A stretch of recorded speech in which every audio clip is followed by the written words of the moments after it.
Hello বন্ধুরা, আমি চলে এসেছি আমার একটা নতুন ব্লগ নিয়ে।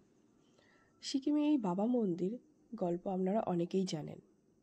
ভারতীয় সেনার এক জওয়ান ছিলেন হরভজন সিং।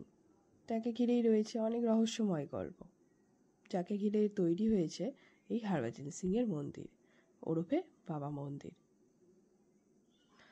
সালটা ছিল 1967। তিনি পোস্টিং হন নাথতুলা সীমান্তে এবং সেখানে তিনি ডিউটিরত অবস্থাতেই তার মৃত্যু ঘটে, এমনটাই কিন্তু শোনা যায়। তিনি টুকলা থেকে দুংচুলে যাচ্ছিলেন। প্রাকৃতিক অবস্থাতে খারাপের জন্য তিনি নাকি পা পিছলে পড়েছেন এবং সেখানেই তার মৃত্যু হয়।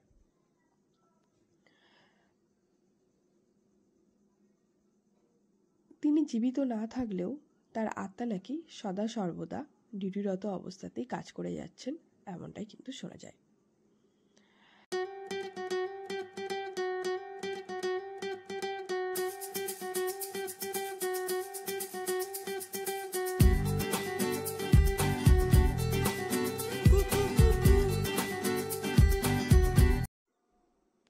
তারপর আমরা চলে গিয়েছিলাম ছাঙ্গু লেকে, যেটা সিকিমে আমাদের অবস্থিত। এই ছাঙ্গু লেকে, এই লেকটাতে ওই সময় -6 ডিগ্রি ছিল টেম্পারেচার। চারি বরফে ঢাকা আর কনকনে ঠান্ডা, দারুণ লাগছিল।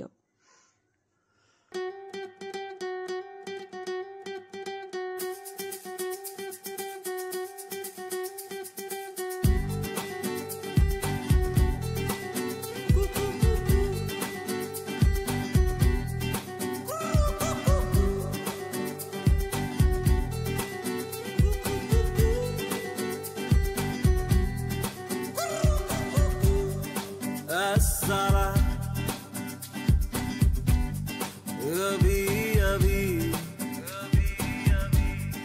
हुआ यकीन कि याद है मुझ में कहीं हुई सुबह मैं